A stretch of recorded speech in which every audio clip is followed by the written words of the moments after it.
News की खुसूसी election नशरियात हमसे पाकिस्तान में आपको फिर से खुशामदीद कहेंगे। इस सेगमेंट में हम बात करेंगे लोधरा से जहांगीर तरीन जो कि IPP के सरबराह इलेक्शन कॉन्टेस्ट कर रहे हैं।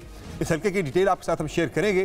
और लोधरा में जो कौमी असम्बली का हल्का है NA 155, यहाँ से जहांगीर तरीन के मुकाबले में मुस्लिम लीग नून के कैंडिडेट हैं सिद्दीक खान बलोच और पाकिस्तान तहरीक इंसाफ बैक यहाँ से जो इंडिपेंडेंट कैंडिडेट थी इफ़त सोमरो, आज ही वो इलेक्शन से यानी ठीक 2 रोज़ पहले वो जहांगीर तरीन के हक में विड्रॉ कर गई हैं। इस हल्के का अगर आप 2018 का नतीजा आपसे शेयर करें तो 2018 में यहाँ से पाकिस्तान तहरीक इंसाफ के मियां मोहम्मद शफीक कामयाब हुए थे और उनके मुकाबले में थे पाकिस्तान तहरीक इंसाफ के मुकाबले में मुस्लिम लीग नून के कैंडिडेट थे सिद्दीक बलोच और सिर्फ 6000 वोटों से सिद्दीक बलोच हारे थे, जिन्होंने 1,16,236 वोट हासिल किए थे, जबकि पाकिस्तान तहरीक इंसाफ के मियां मोहम्मद शफीक ने इस हल्के से 1,22,069 वोट हासिल किए थे। और आज की खबर जिस तरह मैंने बात की अपने इंट्रो के अंदर के पाकिस्तान तहरीक इंसाफ की यहाँ पे कैंडिडेट थी इफ़त सोमरो, आज ही वो इस हल्के से विड्रॉ हो गई हैं और 3 रोज़ पहले इन्होंने एक अपना कुरान पाक पे हल्फ भी उठाया था कि मैं बेवफाई नहीं करूंगी हल्के के अवाम के साथ, लेकिन आज वो विड्रॉ कर गई हैं। तो ऐसा क्या हुआ कि वो विड्रॉ कर गई? मंसूर अली खान साहब से एक एक्सक्लूसिव खबर है इस पर कि क्या था जिस पे उन्होंने विड्रॉ होने का फैसला किया। मंसूर अली खान साहब, ये कोई प्रेशर था, कोई लालच था, ये क्या माजरा था कि 2 रोज़ पहले वो हल्फ उठाती और आज वो विड्रॉ कर जाती हैं? शुक्रिया समर साहब। मेरी कुछ सोर्सेज से बात हुई है इस मामले में और मेरे पास जो डिटेल्स हैं वो ये है कि मामला कोई डील का है। अच्छा, कोई डील हुई है, प्रेशर नहीं है। अब डील का भी तो एक प्रेशर होता है तो कोई फैमिली वालों का होता है कि ले लो। हाँ, तो इस किस्म की कोई डील हुई है। पाकिस्तान तहरीक इंसाफ की जानिब से ये इल्ज़ाम लगाया जा रहा था कि जी इनको उठा लिया गया है या अगवा कर लिया गया 2 रोज़ से चलता रहा। उसके बाद जो है वो ये कन्विंस हुई हैं। डील की तफसीलात बताएं ना। मैं खुद नहीं बताना चाहूँगा, मेरे ख्याल में वक्त आया तो बताएं, लेकिन 3 शराइत थी इनकी तरफ से जो रखी गई थी। मेरी इत्तला के मुताबिक उसमें से 2 तो कर ली गई हैं, एक पे अभी भी निगोसिएशंस चल रही हैं। अच्छा, वो इमिग्रेशन वाली हो गई है या आप कह रहे हैं? मैं पूछ रहा हूँ वो हो गई है या नहीं हुई है? ये आप कोई बात कह रहे हैं। अच्छा, तो कनाडा की कोई बात हुई है मेरे ख्याल में, कनाडा की इमिग्रेशन की बात हुई। तो और फिगर क्या है वो कह रहे हैं? फिर छोड़े, मतलब ये नहीं बोली शुरू कहाँ से हुई, मुक्की कहाँ कराओगे? नहीं, वो 25 करोड़ से शुरू हुई। देखिए आप ऐसी बातें करें मुझे खांसी आना शुरू। नहीं आप बताएं ना, लोग जाने 25 करोड़ से शुरू हुई, कहाँ खत्म हुई? पता नहीं, आप कह रहे हैं, मैं नहीं कह रहा। ये मुबैना तौर पर जो डील थी हम उस हल्के से इस किस्म की आवाजें आई हैं कि कोई इस पे पैसों की भी बात है। अब मतलब जो जहांगीर तरीन कैंप है ना, वो ये कह रहे हैं कि जी हमारे ऊपर ये जो इल्जाम लगाया जा रहा है कि इनको उठा लिया गया, ये कुछ कर लिया गया, हमारे पास जो है वो उस होटल की फुटेज है जहाँ पे आराम से चलती फिरती जा रही हैं, कोई इशू वाली बात नहीं। ये ब्यूटी पार्लर गई हैं, हमारे पास उसकी भी फुटेज है। उसके पैसे भी उन्होंने दिए होंगे? उन्होंने दिए। तो इसका मतलब स्पाइंग हो रही थी। मैं जो अल्फाज आपको ब्यूटी पार्लर और होटल कह रहा हूं, मैं आपको नहीं, इस मामले के बाद उन्होंने सारा इल्जाम जो है वो नून लीग के कैंडिडेट सिद्दीक बलोच पे लगाया। यही तो उनका बड़ा प्रेशर। देखिए, पाकिस्तान तहरीक इंसाफ अपनी कैंडिडेट के बारे में कह रही है कि इनको तरीन साहब ने उठाया, जबकि वो ये कह रही हैं कि आपने नून लीग को वोट नहीं देना। नहीं, अब ये बताएं। अच्छा नहीं, जरा बात जान लेने जी, बोले। मुबैना तौर पे पार्लर का बिल भी तरीन साहब ने दिया है, इमिग्रेशन भी तरीन साहब करा रहे हैं मुबैना तौर पे। ये बार बार बोलना बड़ा जरूरी है भाई। और उसके बाद फिगर जो है वो कहाँ से कहाँ पहुँच गया? को 25 की आवाज आई थी कि 25 से काम शुरू हुआ था, लेकिन सुना है कि 25,000 लाख। मैंने कह दिया जो मैंने कहा। अच्छा, उनके विड्रॉल के बाद पीटीआई ने कोई नया कैंडिडेट? जी, नया कैंडिडेट आ गया जी, राव मोहम्मद कासिम है। उनको पैसे जाया हो गए? नहीं, जाया किस तरह हो गए भाई? कोई वोट राय साहब के पैसे जाया हो गए? नहीं जाया। तरीन साहब तो बेहतर जवाब दे सकते। नहीं पैसे जाया नहीं जाया। ये 8 तारीख की शाम आपको बताएंगे पैसे जाया हुए हैं जगह पे नहीं जाया ना। किसके जाया हुए? देखिए, राय साहब के ट्वीट पे ट्वीट मार देगा नए कैंडिडेट के, सबको लोधरा में पता आपको उसकी ट्वीट से इतना डर लगता है? इतना डर? ट्वीट का ही तो सारा इलेक्शन है। देखिए, उनका अब इंतखाबी निशान नलका है, नए वाले का उनका नलका है। और पाकिस्तान तहरीक इंसाफ ने अभी 2 घंटे पहले इस पे कैंपेन शुरू कर दिया कि नलके पे मोहर लगानी है। अच्छा, मैं इस पे एक और बात भी करना चाहती हूँ, जैसे अभी उस बात की है मंसूर ने, ये जो NA 61 आई थिंक कायरा साहब वाला जो हल्का है, फैजुल हसन शाह साहब, उनकी तरफ से भी बहुत से इल्जामात आयद हो रहे हैं और उनके सोशल मीडिया के ऊपर भी है। मैं ख्याल है सब लोगों सहाफियों से भी रब्ता कर रहे हैं, बंदे जो है वो उठा लिए गए थे और उनके खास करके एक नाबीना जो कि उनके फैमिली बड़े हैं, बहुत कम, अली रजा साहब, उनकी क्रम बिनाई है, उनको भी उठाया गया। तो देखिए ये गुजरात का बड़ा, पहले हम ये सुन रहे थे कि यहाँ पीटीआई का कोई कंटेस्टेंट ही नहीं है, कोई मुकाबला ही नहीं है, कायरा साहब का है और पीएमएलएन का है। पिछला हल्का यहाँ से पीटीआई जीती फैजुल हसन साहब यही जिनके ऊपर है। अब उनके बारे में ये इत्तला आ रही है कि वो जो है वो अगवा कर लिए गए हैं या शायद अभी बाजियाब होके आ भी गए हैं, जो भी है, मगर मुबैना तौर पर ये इल्जाम है। कमाल बहुत जबरदस्त, हाँ ये इल्जाम बहुत जबरदस्त, बहुत जबरदस्त, मुकर्रर। और इसके ऊपर अगर हम अगर कायरा साहब या पीएमएलएन का कोई जो भी वहाँ पे उनके मुकाबिल है वो अगर आना चाहे तो हम उनके लिए भी उनकी भी बात कर सकते हैं, मगर ये एक सेकंड में बात मुकम्मल कर लूं, ये इल्जामात बहुत संगीन है, ये बहुत स्ट्रॉन्ग कैंडिडेट हैं फैजुल हसन शाह साहब और बड़े पुराने ये सियासतदान हैं और तहरीक इंसाफ के हिमायती हैं। ये दो लोग हैं, मेहदी हसन साहब, फैजुल हसन शाह साहब और अली रजा साहब, मोहसिन शाह साहब, ये दो लोग हैं मुबैना तौर के ऊपर जो गायब हैं इस टाइम के ऊपर। और वजाद शाह साहब यहाँ से इलेक्शन लड़ रहे हैं, जो भतीजे हैं एंड बड़ी स्ट्रॉन्ग पोजीशन में है। यहाँ से सिद्ध साहब लड़ रहे हैं क्योंकि उनके गांव का नाम सिद्ध है तो लोग सिद्धू अक्सर कोट कर देते हैं। सिद्ध साहब लड़ रहे हैं इलेक्शन और कमर जमान कायरा साहब लड़ रहे हैं।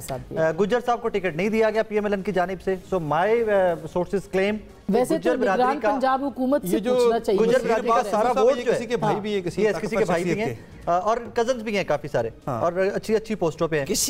कमर जमान कायरा साहब के पीछे गुज्जर वोट सारा खड़ा हो गया। जाफर इकबाल गुज्जर तौर पे हो भी नहीं सकता। जाफर इकबाल साहब थे यहाँ से पहले पीएमएलएन के टिकट होल्डर वो थे। मैं मंसूर से एक और बात पूछूं। Let me complete. अब कमर जमान कायरा साहब के पीछे गुज्जर बिरादरी सारी खड़ी हो गई है, जो पहले जाफर इकबाल गुज्जर साहब के साथ होती थी।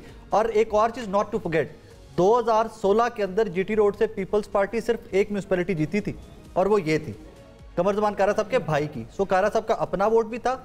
वहां के लोकल रिपोर्टर्स और लोकल सहाफी जो हमारे सारे, वो क्लेम करते हैं कि यहाँ पर मुकाबला अब कायरा साहब का और शाह साहिबान का है। सैयद साहब पीएमएलएन का टिकट होते भी he is out of the race. That's what local मैं आपसे मुत्तफिक, बिल्कुल मैं आपसे 100% मुत्तफिक हूं कि कायरा साहब जो है वो बहुत अच्छी पोजीशन में है। वो गुज्जर कैंडिडेट तीसरे या चौथे नंबर पे आएगा। वो एक तारीखी लम्हा है कि दोनों मान गए। दोबारा बोलिए, दोबारा कहिए। ये बड़ी बात है, नून का कैंडिडेट तीसरे या चौथे नंबर पे आएगा, कायरा साहब और पीटीआई का। यहां मुबैना तो तरह ऐड नहीं करेंगे, यहां मुबैना नहीं है, मुबैना ठीक है, अभी तबीयत ठीक है। बात तो भूल ही गए यार, इस सारी बहस में हम एक बात तो भूल ही गए। मुजम्मिल साहब आप पीट करके बैठे, मोना आलम साहब को हम दोबारा से वेलकम करेंगे। नहीं, मैं एक ही सवाल पूछ रहा हूं, खबर लेकर आइए, पहली दफा वेलकम करेंगे। कल के बाद हम आज आपको वेलकम करेंगे और कल के बाद वेलकम बैक हो गया।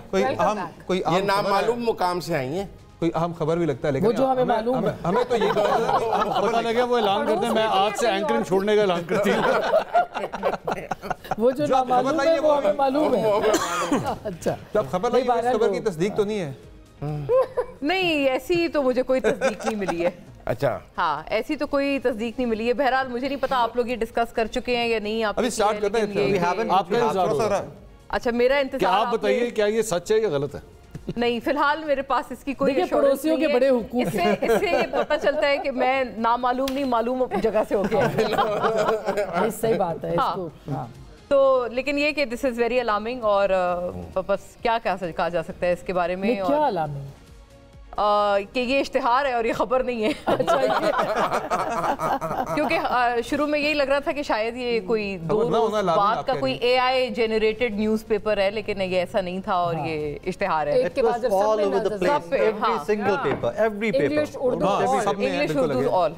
तमाम सहाफत का जनाजा है, जरा धूम से निकले। ये है असल में खबर में और इश्तिहार में तखसीस ही खत्म कर दी गई।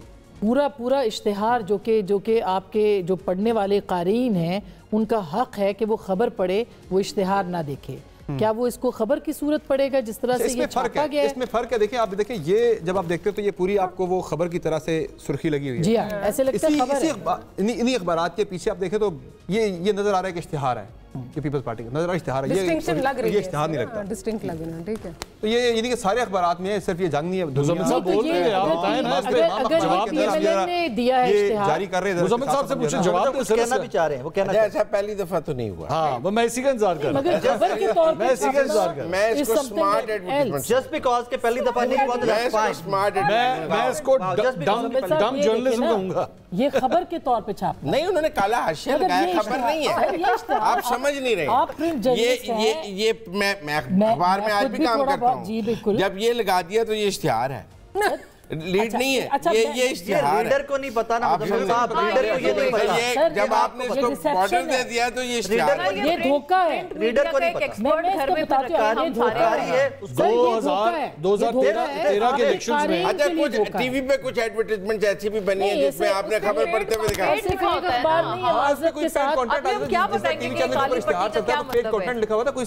उसके ऊपर पेड कंटेंट होना चाहिए था। चंद दिन बाद शायद यही लीड फिर लग जाए, क्या फर्क पड़ता है? सर वो फिर रिपीट टेलीकास्ट होगी ना। 2013 के इलेक्शंस में भी पहले ही लग गई, आउट हो गया। 2013 के इलेक्शंस में भी मियां साहब के ऊपर ये इल्जाम लगा था कि आपने अपनी विनिंग स्पीच जो है वो टाइम से पहले दे दी थी और आपने गलत मैसेज दिया था और वो साबित और सुप्रीम कोर्ट ने उस इल्जाम को रद्दी की टोकरी में फेंक दिया था, भी नहीं किया गया और वो साबित नहीं हुआ। ये डिसेप्टिव हरकतें करने की जरूरत क्या है? मैं जानता हूं कि मीडिया पॉलिसी बड़ी नाअहल है, इससे बेहतर काम हो सकता था। Why would you do Mansoor साहब यहाँ पर सोचने वाली एक चीज है, नाम बनने वाली मंसूर साहब यहाँ पे सोचने वाली चीज एक है कि पंजाब के अंदर बल्ला नहीं है, बल्ले के खिलाड़ी नहीं है, खिलाड़ी उठाए जा रहे हैं, उनके तजवीज कुनिंदा तायद कुनिंदा बेचारे वो जो पीछे इवन देन पोलिंग एजेंट जो आप मुजम्मिल साहब कई दफा एट द सेम टाइम एक जमात, आपके लिए फिगर्स लाया रहा है साकिब साहब, पंजाब में 50,900 पोलिंग स्टेशन है और 1 लाख से ज्यादा पोलिंग बूथ है जो एजेंट चाहिए। Let me complete please. कहानी क्या है कि एक सियासी जमात पूरे पंजाब के अंदर PML People's Party is not there to counter them, कोई और सियासी जमात नहीं है, चंद आजाद उम्मीदवार हैं जिनको कैंपेन की इजाजत मिली। इवन देन आपको अखबारों में ये इश्तिहार छापने पड़े हैं यार। इस किस्म के जर्नलिज्म का जो जर्नलिज्म भी आ गया और पॉलिटिकल पार्टी भी यहाँ पे आ गई है। इट्स अलार्मिंग फॉर डेमोक्रेसी, लेकिन जमहूरियत के लिए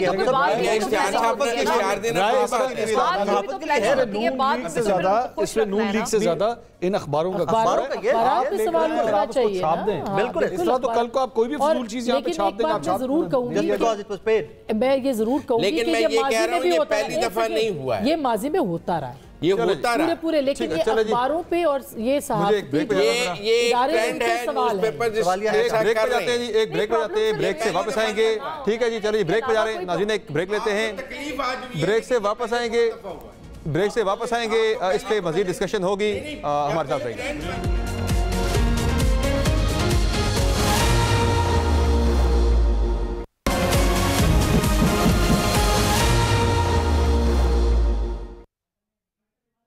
वेलकम नाज़रीन, अब हम जिस पार्टी हेड की बात करेंगे वो हैं बैरिस्टर गौहर साहब, जो कि पाकिस्तान तहरीक इंसाफ के चेयरमैन हैं और ये इलेक्शन कॉन्टेस्ट कर रहे हैं NA10 बुनेर से, और बुनेर में इनका मुकाबला है पाकिस्तान तहरीक इंसाफ पार्लियामेंटेरियन के शेर अकबर खान के साथ। और ये भी बड़ा टफली कॉन्टेस्ट हल्का से कहा जा रहा है, लेकिन बैरिस्टर गौहर की पोजीशन जो है वो काफ़ी जो है कंफर्टेबल यहाँ पे नज़र आ रही है।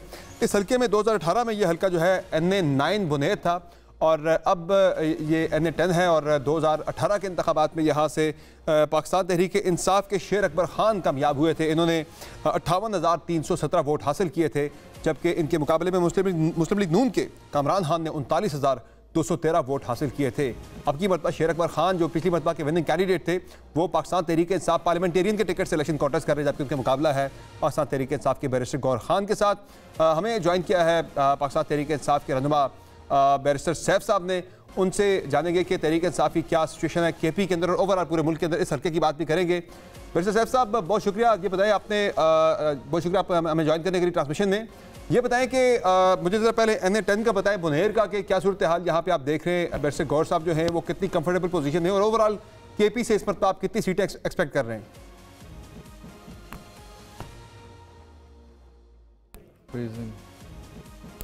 हमारा राब्ता मुनक़ता हुआ है बैरिस्टर सैफ साहब से। डॉक्टर मारिया, इस पे मैं एक छोटा सा आपकी इजाज़त से मारिया, ये जो हल्का है ओरिजिनली यहाँ पे पीपल्स पार्टी बहुत स्ट्रांग है, और जो ये इलेक्शन वो के हारे थे मगर जो बैरिस्टर गौहर भी यहाँ पे हुए थे, आए थे, तो वो भी काफी अच्छे 2000 वोटों से आ रहे थे, 2000 वोटों से सितारे थे, अच्छे वोट थे और 18,500 और शेर अकबर खान भी जो है ये सीजन्ड वो है वहाँ पे सियासतदान, पर्सनल वोट बैंक और ये इनका पर्सनल वोट बहुत ज्यादा है, ये मुख्तलिफ ये एमए के भी कैंडिडेट रहे, तो मेरा ख्याल है कि बड़ा टफ होगा, मगर मुझे लगता है कि इधर बहुत अच्छा जलसा जो है वो बैरिस्टर गौहर ने किया और काफी अच्छी स्ट्रेंथ थी उसकी, लेकिन खैर जलसों पे हम अगर ना भी जाएं तो पाकिस्तान तहरीक इंसाफ, लेकिन लोकल्स जो हैं वो कि आज भी कह रहे हैं कि यहाँ बहुत टफ कंपटीशन है। शेर अकबर खान काफी पॉपुलर है, शेर अकबर साहब ने पार्टियां भी बहुत बदली हैं, लेकिन पार्टियों से सीट निकाल लेते हैं। उन्होंने ये नहीं है कि उन्होंने पहली दफा पीटीआई छोड़ी है, उन्होंने एएनपी से भी लड़ा है और जमात इस्लामी से भी लड़ा है और दोनों तरफ से सीट निकाली है, फिर पीटीआई में आया, पीटीआई का वोट है, यही इन्हीं के बारे में यही कहा जाता है कि पर्सनल वोट बैंक बहुत अच्छा है इनका। सो बैरिस्टर गौहर को टफ टाइम, हम इनको कवर करते थे, ये काफी पॉपुलर और बहुत अपने हलके के लिए काम करने वाले आदमी है, लेकिन at the same time PTI की वेव भी है। बैरिस्टर गौहर यहाँ से आखिरी इलेक्शन 2008 का लड़े थे पाकिस्तान पीपल्स पार्टी के टिकट पर, जी, और 2000 वोटों से हारे, और 8 का इलेक्शन वेव थी पीपल्स पार्टी की, पीपल्स पार्टी बड़ी सीटें जीती थी, हुकूमत भी बना गई थी आगे। तो यहाँ 2000 साहब ने ज्वाइन किया पाकिस्तान तहरीक इंसाफ के रहनुमा हैं, बहुत शुक्रिया। बैरिस्टर साहब ये बताएं कि ओवरऑल खैबर पख्तूनख्वा से इस पर आपकी पार्टी कितनी सीटें एक्सपेक्ट कर रही है कौमी असेंबली की? देखें, पहली तो जो आपका पहला सवाल था जो बीच में ड्रॉप हो गया, उस पर मैं बात करना चाहूंगा कि जहां तक बैरिस्टर गौहर के हलके का ताल्लुक है, वहां पर तो हमें यकीन है कि ना सिर्फ कौमी असेंबली बल्कि जो सूबाई असेंबली की सीटें हैं वो भी इंशाल्लाह हम सब निकालेंगे, क्योंकि वहां पे इस वक्त जो वोट है वो पीटीआई के फेवर में है, पॉपुलर एक सपोर्ट है और बहुत ज्यादा उसका इजहार जो है वो लोग कर रहे हैं, जो हमारे कैंडिडेट्स जा रहे हैं और अपनी कैंपेन्स में, तो उससे हमें नजर आ रहा है कि वेव तो हमारे फेवर में है। यही हाल बाकी जो सूबे हैं कौमी असेंबली के जो से इस मरतबा आप फिर कितनी लीड से कामयाब होंगे? लीड की प्रेडिक्शन तो एग्जैक्टली आपको कोई नजूमी दे सकता है, मैं तो आपको ये कह सकता हूँ कि मिनिमम टारगेट होता है। हम देखें, I don't have the statistics before me कि अब मेरे पास उस हलके में वोट कितने और क्या, मैं तो टीवी पे आपके साथ केपी का बता दें ओवरऑल आपकी क्या कैलकुलेशन क्या पार्टी की, वहां से कितनी सीटें आप जीत सकते हैं, सूबाई की भी और कौमी की भी, दोनों बता दें। वहां से हमें यकीन है कि हम वहां से ठीक ठाक उसके साथ आएंगे। हमारे सिवाय चंद हलकों के हम तकरीबन हम बहुत कंफर्टेबल हैं कि हम जीत जाएंगे, लेकिन हमारा मसला इलेक्शन और आवाम की सपोर्ट नहीं है। वो आपको भी इल्म है कि इस वक्त जो ग्राउंड पे सिचुएशन है वो ये है कि आज रात भी हमारे उम्मीदवारों को उठाया गया है, हमारे कौमी असेंबली के उम्मीदवारों को उठाया गया, गिरफ्तार कर लिया गया है, हमारे सूबाई असेंबली के उम्मीदवारों को भी गिरफ्तार किया जा रहा है, छापे मारे जा रहे हैं। तो हमारा मसला अवाम की सपोर्ट नहीं है, हमारा मसला वोट लेना नहीं है, हमारा मसला इस वक्त इंतजामिया के साथ जो जंग हो रही है, जो हमें वो प्रोसेस से आउट करने के चक्कर में हमारा इस वक्त मसला वो है। अब अगर ये सूरत हाल इस तरह रही तो फिर यकीनन हमारे नताइज पर असर पड़ेगा और शायद हम वो जो जेन्युइन जो हमारी स्ट्रेंथ है उसके मुताबिक जो है जो रिजल्ट आएगा वो उसको रिफ्लेक्ट नहीं करेगा। तो ये हमारी ग्राउंड सिचुएशन। बैरिस्टर साहब, ये तो सारी इलेक्शन के बाद बातें थी कि लोग आजाद जीत जाएंगे तो फिर राइट लेफ्ट हो जाएंगे, दूसरी जमातों में चले जाएंगे, लेकिन लोधरा से तो आपकी उम्मीदवार आज ही बैठ गई जहांगीर खान तरीन साहब के मद्दे मुकाबिल थी जो, तो इसका how do you see that कि इसका आपके मौजूदा इलेक्शन जो परसों पोलिंग डे है इंशाल्लाह, उस पर क्या इफेक्ट आएगा इस तरह के जो लोग उम्मीदवार बैठ रहे हैं आप लोगों के? जी बिल्कुल, जैसे मैंने अभी थोड़ी देर पहले कहा कि हमारे उम्मीदवार इस वक्त बहुत ज्यादा प्रेशर में हैं। मैं आज आपको केपी की बात बता रहा हूं जो कि हमारा निस्बतन ज्यादा मजबूत इलाका है, जहां हम समझते हैं कि हमारे लिए शायद रुकावटें कम होंगी इलेक्शन जीतने के हवाले से। वहां पर भी हमारे कौमी असेंबली और सूबाई असेंबली के उम्मीदवारों को गिरफ्तार किया गया है। अब इससे आप अंदाजा लगा लें कि लोधरा में क्या पोजीशन होगी, क्योंकि पंजाब में तो बिल्कुल एक पुलिस स्टेट बनी हुई है, वहां पे तो मुकम्मल तौर पर कोशिश सेफली से कि ये वाकई सिर्फ प्रेशर टैक्टिक्स हैं या उनको नवाजा भी जा रहा है, जिस तरह इस वक्त जो है वो चमगोइयां हो रही हैं, बहुत सारी जो है वो मराद दी जा रही है। आर यू सर्टन कि ये सिर्फ प्रेशर टैक्टिक्स हैं? और सैफुल आबड़ो भी ऐसे छोड़ के गए थे बिलावल के मुकाबले में जो कैंडिडेट इनके सिंध से लड़काना से। देखें, मैं अगर इस पे फोकस करूं, पहले वो सैफुल आबड़ो के एग्जैक्ट उसका तो मुझे नहीं पता, लेकिन यकीनन सिंध में भी प्रेशर है, कराची में जो प्रेशर है वो आपको पता है कि हमारा एक छोटा सा मुजाहिरा था उस दिन इतवार के दिन, और उस पर जो है क्रैक डाउन हुआ, फिर फायरिंग हुई। हमारे आ जाए जो ये मराद की बात की जा रही है, कुछ नेशनैलिटी की बात हो रही है लोधरा में, अगर इस पे आ जाए। जी बिल्कुल, पंजाब में तो बहुत ओपनली मराद दी जा रही हैं, सपोर्ट किया जा रहा है, इंतजामिया भी सपोर्ट कर रही है और जो मौजूदा पंजाब की कर रहे हैं ना सर। देखिए हमारे लोग कैसे एक्सेप्ट कर सकते हैं, हमारे लोग प्रेशर में हैं। भी ज्यादा वजारतें भी और सारा कुछ अगर मैं एक सवाल के जवाब देते क्योंकि आप पूरा पैनल बैठे हुए फिर मैं बात तो कर ही नहीं बोले। जी प्लीज मुझे कम से कम जुमला तो मुकम्मल कर लेने दें। देखिए बात यह है कि लोधरा की आपने मिसाल सवाल पूछा, लोधरा में क्या हुआ था? वो खातून जो है वो गायब हो गई थी, उसको उठा लिया गया था और उसके बाद वो बरामद हुई है जहांगीर तरीन साहब के घर से और वहां पर उन्होंने पार्टी छोड़ दी। अब ये चीजें सियालकोट में क्या हो रहा है, ख्वाजा आसिफ के मुकाबले में जो रेहाना डार साहिबा हैं उन पर किस तरह का प्रेशर डाला जा रहा है, हर तरफ ये हालत है। पंजाब में तो बिल्कुल ही जुल्म की इंतहा हो रही है, केपी में तो फिर भी हम लोग सह रहे हैं, लेकिन ये मिसालें आपको नजर आएंगी और ये तो इलेक्शन से पहले की हरकतें हैं। इलेक्शन के बाद जो कयामत ढाई जाएगी वो भी फिर हम इस तरह बैठ के डिस्कस कर रहे होंगे। लेकिन जहाज तो मेरे ख्याल में लैंड कर चुका है और उसमें पेट्रोल नहीं है। वो किसी और चीज बड़ी इंपॉर्टेंट है, बैरिस्टर भी कह रहे हैं कि केपीके में लेस प्रेशर है। ही एडमिट्स, पीटीआई एडमिट्स के केपीके में इनको कैंपेन की भी इजाजत है और लेस प्रेशर भी है, तो केपीके के रिजल्ट्स जो है वो देखने वाले होंगे। बैरिस्टर साहब ये भी एक पॉइंट है ना इसमें कि ये लोग कहते हैं कि आप लोग भी इसके बैक इन द डे 2018 में बेनिफिशियरी थे, क्योंकि इसी तरह से आज़ाद उम्मीदवारों को जब जहाज आपके फेवर में था तो भर भर के ले जाया जा रहा था। तो आप जिसको प्रेशर कह रहे हैं, क्या आप इस बात को या इस तासुर को डिफेंड करेंगे? वो कहते हैं कि प्रेशर नहीं है, ये तो एक अट्रैक्ट करने की एक तरीक़ेकार होते हैं और ये तो उस कैंडिडेट पे डिपेंड करता है, वो उसको टर्न डाउन कर सकता है, रिफ्यूज कर सकता है। लेकिन अगर वो नहीं कर रहे तो इसका मतलब ये प्रेशर तो ना हुआ ना, वो तो फिर मतलब ये कि ल्योर इन हो गए जैसे आपके लिए हुए थे 18 में। जी देखें 2018 की डायनामिक्स को और ये डायनामिक्स को आप कंपेयर मेरे ख्याल में नहीं किया जा सकता। 2018 में अगर कोई आज़ाद उम्मीदवार आए थे और उन्होंने कोई पार्टी ज्वाइन की थी तो वो आफ्टर इलेक्शन आए थे और वो थे ही आज़ाद उम्मीदवार, उन्होंने इलेक्शन भी आज़ाद लड़ा था और बाद में जाहिर है वो किसी पार्टी में तो शामिल होते हैं, तो जिस पार्टी की हुकूमत बनती है अमूमन आज़ाद उम्मीदवारों का टिल्ट उस साइड। लेकिन साहब हमें ट्रांसमिशन में ज्वाइन करने के लिए अभी आपको लेकर चलते हैं लाहौर, जहां मुस्लिम लीग नून के रहनुमा ख्वाजा साद रफीक जलसे से खिताब कर रहे हैं। बल्कि एक ब्रेक लेते हैं, यहाँ पे ब्रेक से वापस आएंगे, मज़ीद डिस्कशन होगी, हमारे साथ रहेगा।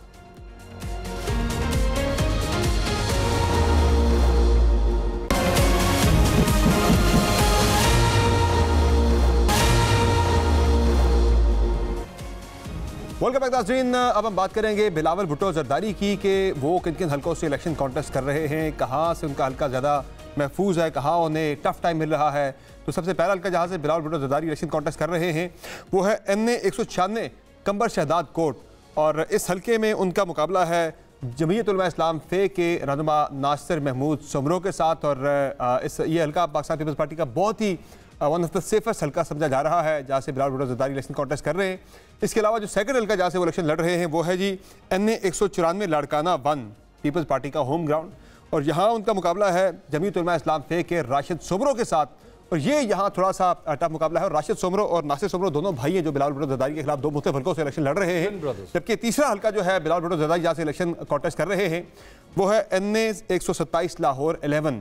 ये एक बड़ा ही इंटरेस्टिंग हल्का है जहाँ बिलावल भुट्टो जरदारी का मुकाबला है मुस्लिम लीग नून के अता तारड़ के साथ। और 2018 में ये हल्का था NA 133 और इस हल्के से मुस्लिम लीग नून के परवेज मलिक कामयाब हुए थे पाकिस्तान तहरीक इंसाफ के एजाज चौधरी के मुकाबले में। अतातार साहब हमारे साथ मौजूद हैं इस सेगमेंट में। अतातार साहब ये बताएं कि क्या सूरत हाल है हल्के के अंदर आपकी और ये बताएं कि आपका मुकाबला है बिलावल साहब के साथ है या PTI के कैंडिडेट के साथ है? बहुत शुक्रिया जी। देखिए सबसे पहली बात ये है कि बिलावल साहब ने यहाँ पे कैंपेन नहीं की, वो 2-4 दफा यहाँ पे आए जरूर हैं और चक्कर लगा के वापस चले गए। ऑन ग्राउंड ना उनकी तंजीम नजर आई, ना टीमें नजर आई, ना कोई इफेक्टिव उनकी यहाँ कैंपेन नजर आई। मैं तो पिछले 30 दिन से गलियों में, मोहल्लों में, दुकानों पे, थड़ों में, बैठकों में जाके, डोर टू डोर जाके लोगों से इंडिविजुअल इनफरादी राब्ता रखा। तो मुझे लगता है कि यहाँ पे बिलावल साहब जो है वो तीसरे नंबर के उम्मीदवार होंगे इंशाल्लाह। और हमारा जो मुकाबला होगा वो लगता यही कि ज़हीर अब्बास खोखर साहब के साथ है, मगर इस हल्के में 2008 में भी मुस्लिम लीग नून जीती, 13 में भी, 18 में भी और परवेज मलिक साहब की वफात के बाद 2022 में। तार साहब थोड़ी सी ज्यादती आप कर गए, 2 दफा बिलावल साहब आए हैं कैंपेन करने के लिए और फिर उसके बाद उनकी पूरी जमात जो है यहाँ पे नजर आती रही। इवन AJK के जो मुंतखब वजीर हैं वो भी यहाँ पे जो है वो नजर आए, जो उनकी पार्टी से फैसल साहब हैं, फिर बाजिल नकवी साहब हैं, स्पीकर भी यहाँ पे नजर आए। थोड़ी सी ज्यादती कर गए आप। नहीं देखिए 2 दफा जरूर आए हैं या 2 से 4 दफा आए होंगे, बात यह है कि ये जो एजे केस है या बाकी लोग आ रहे हैं, यहाँ पे धड़ों का वोट है, यहाँ आबादियों का वोट है, यहाँ पे बरादरियों का वोट है, तो आपको रीच आउट करना पड़ता है, आपको टेक्निकली एक एक तबके को जो है वो आपको राब्ता करना पड़ता है। मैं नहीं समझता कि इन्होंने इस तरह राब्ता किया है। इनके काफिले बड़ी सड़कों पे फिरते नजर आए हैं। अच्छा अता साहब, यहाँ पर एक टेक्निकलिटी ये है इस हल्के की कि यहाँ से परवेज मलिक साहब की फैमिली, वो पहले खुद भी रहे मेंबर, फिर शाइस्ता साहिबा भी रही। आपकी कैंपेन में उस फैमिली में से कोई बंदा क्यों नजर नहीं आ रहा वहां पे? वो सबके सब मरियम बीबी की कैंपेन कर रहे हैं, आपके हल्के में कोई बंदा नहीं आया। नहीं, देखिए, जब हमें हमारा जलसा हुआ जिसमें मरियम बीबी और शहबाज शरीफ साहब तशरीफ लाए थे, तो शाइस्ता परवेज मलिक साहिबा और अली परवेज मलिक दोनों स्टेज पे मौजूद थे। तो मैं कैंपेन की बात करूं तलत साहब, कैंपेन करते हुए एक दिन की बात नहीं हो रही, कैंपेन पूरी की बात हो रही है। बात यह है कि मैं उनके पास गया था, उन्होंने लोगों को फोन भी किए हैं। तो कैंपेन में ऑब्वियसली मैं अपनी कैंपेन चला रहा हूँ, अच्छे तरीके से चला रहा हूँ। जहाँ जिसकी जरूरत महसूस हुई है उसको कहा इन्वॉल्व होने को। तो इस हल्के में एक रिकॉर्ड ये भी है कि हमेशा नया एमएनए आता है, इधर कभी एमएनए रिपीट नहीं हुआ। तो ये इस हल्के की रिवायत है। तो क्योंकि ये मुस्लिम लीग नून का वोट है और मियां नवाज शरीफ का ये गढ़ समझा जाता है, मुस्लिम लीग नून का किला समझा जाता है, और ये कभी अल्लाह के फजल से हम हारे नहीं है, तो इसलिए मैं नहीं समझता कि इंफरादी वोट किसी का है। यहाँ पे पॉकेट्स में मुस्लिम लीग नून का वोट मौजूद है और वो बड़ा थिक और डेंस पॉकेट्स है जहाँ मौजूद है। और हमने तो कैंपेन 19 घंटे चलाई है, 20 घंटे। अता भाई, मुजम्मिल सुरवर्दी बोल रहा हूँ। क्रिश्चियन वोट की बहुत बाज़गश्त है इस हल्के में, बहुत बड़ी तादाद में क्रिश्चियन वोट है और वो जिस तरफ जाएगा कहते हैं फैसला उधर हो जाएगा, और उसका ट्रेंड बिलावल साहब की तरफ चल जा रहा है और वो आपका वीक पॉइंट समझा जाता है। देखिए, 70,000 प्लस क्रिश्चियन वोट है और मैं तो दिन में 2 क्रिश्चियन इवेंट्स करता हूँ डेली। मैंने आगाज कैंपेन का बहार कॉलोनी के एक चर्च से किया था और मैं ये समझता हूँ कि बहार कॉलोनी हो, फ्रांसिस कॉलोनी हो, मरियम कॉलोनी हो, कीर कलां गांव हो, जहां जहां क्रिश्चियन पॉकेट्स मौजूद हैं, मैंने मैक्सिमम टाइम क्रिश्चियन पॉकेट्स में गुजारा है और उनके मसाइल को हल करने की कोशिश की है। लेकिन अता साहब, एक शिकवा आपके वहाँ हल्के के लोग करते हैं कि बिलावल साहब अगर इस हल्के के नहीं है तो अता तारड़ साहब भी इस हल्के के नहीं है, और ये आपको हाँ जी, मेरी इस पे गुजारिश ये है कि मेरे दादा रिटायर हुए सुप्रीम कोर्ट से 1995 में, तो वो लाहौर 1970 में आ गए थे जब वो हाई कोर्ट के जज बने। उन्होंने घर बनाया जौहर टाउन में 1995 में। तब ये अभी वो इसाक डार साहब ने 97 में इलेक्शन लड़ा, तो मेरा तो आईडी कार्ड पे भी एड्रेस जौहर टाउन का है। मेरी फैमिली लाहौर है, मैं पहला लाहौर में हुआ हूँ, मैं सारी उम्र रहा लाहौर में हूँ, मैं कॉलेज लाहौर गया हूँ, मैं यूनिवर्सिटी लाहौर गया हूँ। तो बिलावल साहब का शिकवा पता नहीं क्यों है कि मैं लाहौर का नहीं हूँ। मेरी तो एक एक चीज लाहौर की है, लाहौर मेरा, मैं लाहौर का हूँ। तारड़ साहब से हमारा गहरा ताल्लुक है। इसी हल्के में मैंने इसाक डार साहब के जमाने में भी हमने कैंपेन चलाई, हम सोहेल भट्ट साहब की भी कैंपेन चलाई, और मेरी तमाम अजीज रिश्तेदार दोस्त भी इस हल्के में हैं। हालांकि मेरे इन लॉज भी इसी हल्के में सेंटर के अंदर मौजूद हैं। तो मैं तो मेरा तो सब तो इन लॉज पे बात आ गई, अब तो मोहर लग गई। पाकिस्तान के तमाम इंतखाबात में से सबसे महंगा इंतखाब 127 में हो रहा है। देखिए, तीनों तरफ से पैसा लग रहा है, 2 तरफ नहीं, तीनों तरफ से।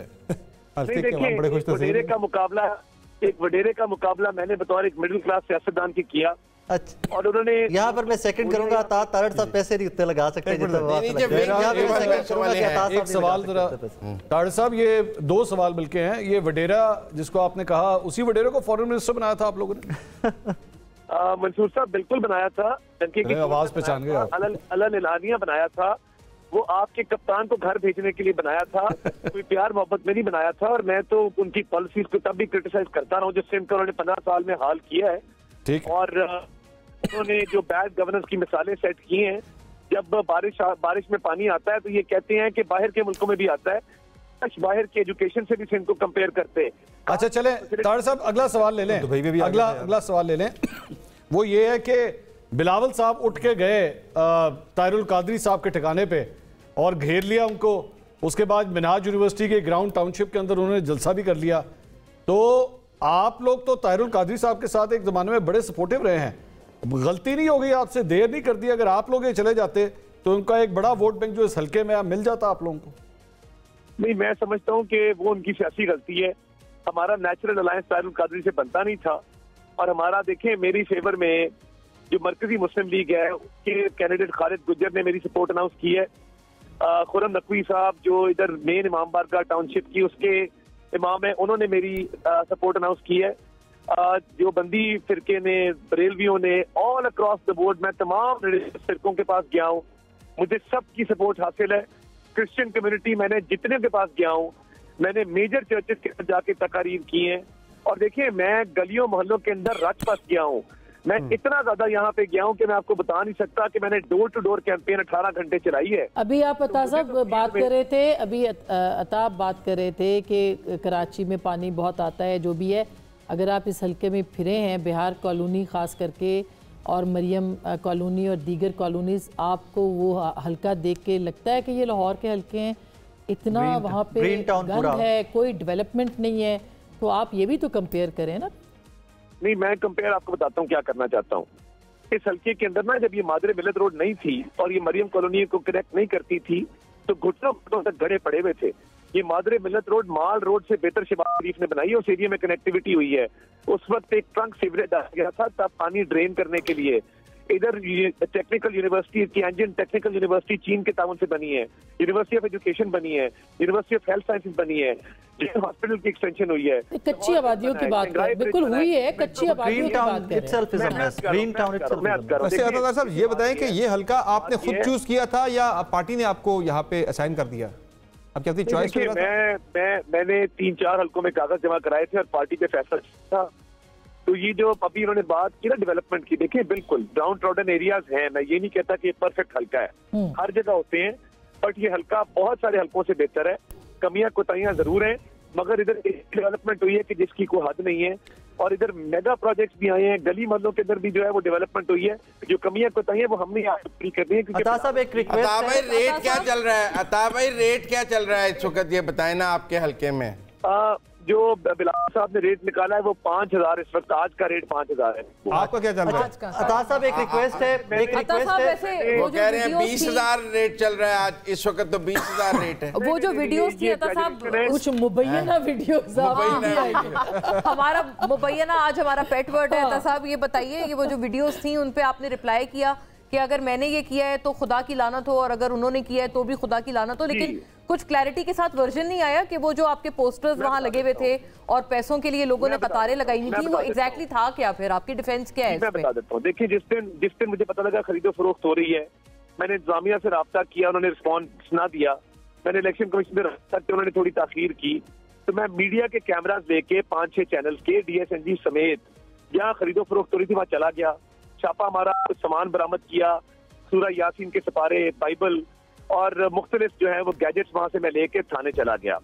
अब इन्होंने काउंटर करने के लिए एक दफ्तर में लोगों को मास्क पहना के, यानी खरीदार ने भी मास्क पहना हुआ है और बेचने वाले ने भी मास्क पहना हुआ है। कोविड का कोरोना से बच रहे हो।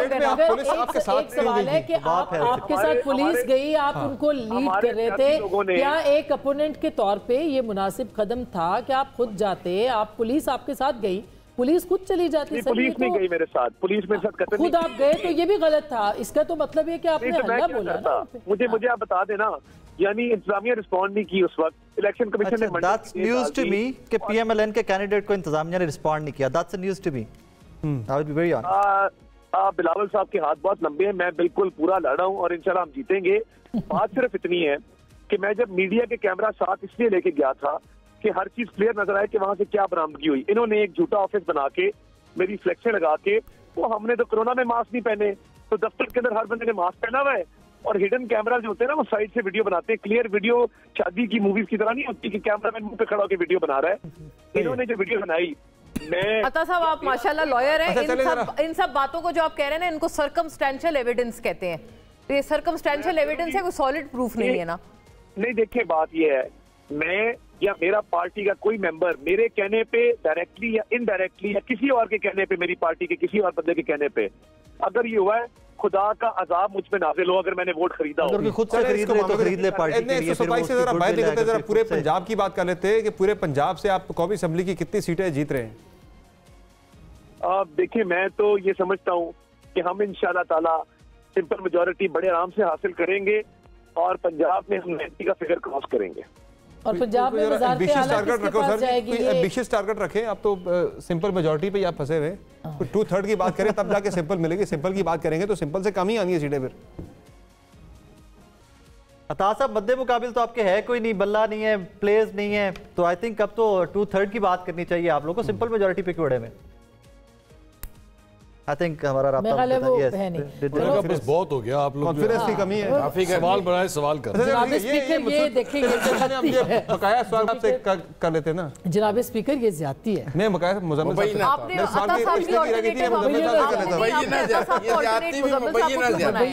ये बताइए कि ये मुस्लिम लीग नून जो है गवर्नमेंट बनाने की बातें करी, जैसे वो जो बात की अभी राय साकिब ने कि भाई पीटीआई भी नहीं है, बल्ला भी नहीं है, अवाम ने फैसला सुना दिया।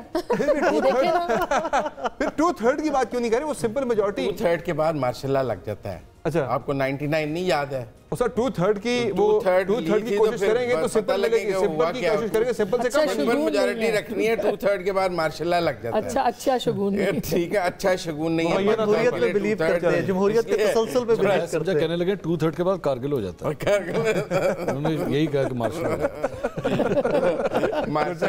है। अच्छा, यहाँ पे मैं अता साहब को रिमाइंड करवाना भूल गया, मैंने पहले भी मेंशन किया था, यहाँ पे क्रिश्चियन ग्रेवयार्ड का बहुत बड़ा प्रॉब्लम है। क्रिश्चियन कम्युनिटी बहुत बड़ी है, कब्रिस्तान का मालकाना हकूक का। तो अता साहब अगर आप तक हमारा क्लिप पहुंचे तो प्लीज जो क्रिश्चियन कम्युनिटी है उनके ग्रेवयार्ड, जो भी कुछ जीते, बिलावल साहब जीते, आप जीतेंगे, ज़हीर अब्बास कोकर साहब जीते, उनके ग्रेवयार्ड का मसला बहुत बड़ा है। अच्छा, ये मैं आपको बता दूं, लेकिन वो बहुत बड़ा मसला है, वी हैव टू रिमाइंड। खुद भी हाईलाइट किया और हम मेरे ख्याल इसको डिस्कस कर चुके हैं कि 127 में धड़े की पॉलिटिक्स है। यहाँ पे खोखर बरादरी भी बहुत ज्यादा है, गुज्जर भी है, यहाँ पे गुज्जर है, राई है, फिर शिया बरादरी है, क्रिश्चियन यहाँ पे है। तो ये बड़ी एक मजेदार किस्म का ये हल्का है। चौधरी सरवर के कहने पे 5 एमपीए हैं, ये आप देखिए कितना ये बड़ा हल्का है, तो इसको नीचे सपोर्ट। अच्छा, पैट वाली बात मंसूर साहब ने शायद की, पैट वाली बात, वाले वो पीपल्स पैट मेरी मुलाकात हुई उस दिन, मैं वहीं पे था जिस दिन बिलावल साहब आए, तो मैंने पैट के कुछ लोगों से पूछा, मैंने कहा यार आप लोग तो माजी में पीएमएलएन के भी करीबी रहे एंड ऑल दैट, तो उन्होंने उसका जवाब मुझे ये दिया जी कि मॉडल टाउन वाला जो सान्या हुआ था, उसके बाद हम नून लीग का हर मुखालिफ जो है हमारा दोस्त है, कि जो भी पीएमएलएन के एंटी जाएगा वी विल सपोर्ट। हमने पीटीआई को सपोर्ट किया। ये नहीं करती, वो ये कहते हैं अभी भी हमने हाथ नहीं मिलाना, मतलब उनके यहाँ नहीं, लेकिन पैट बाकी कुछ हल्कों में पीटीआई को सपोर्ट कर रहे हैं ना, दे आर सपोर्टिंग। इस हद तक मैं अता साहब से, अता ने वही बात की कि बिलावल तीसरे नंबर पे होंगे। I don't agree to that. That's my opinion. I could be wrong. That's my opinion. I don't agree to that. ये तो मुबैयन है। ये चौधरी सरवर साहब का आपने नाम लिया, तो चौधरी सरवर साहब जो है वो इस वक्त बिलावल साहब की कैंपेन को कर रहे हैं। साफ पानी वाला बेसिकली इनका मेरी इत्तलात के मुताबिक पीपल्स पार्टी के साथ इनकी सेटिंग हो चुकी है इलेक्शन के बाद, और इनकी बेसिकली वो जो गवर्नरशिप जो गई थी मार्च में जब तरीके तो एतमाद आई थी तो तब गई थी, तो वो 2 साल भी तब पूरे हो रहे हैं। मजीद डिस्कशन को ड्यू रखते हैं, ब्रेक के बाद के लिए नाज़रीन एक का ब्रेक लेते हैं, ब्रेक हेडलाइन की ब्रेक है, उसके बाद 12 आपकी खिदमत में हाजिर होंगे, हमारे साथ रहिए।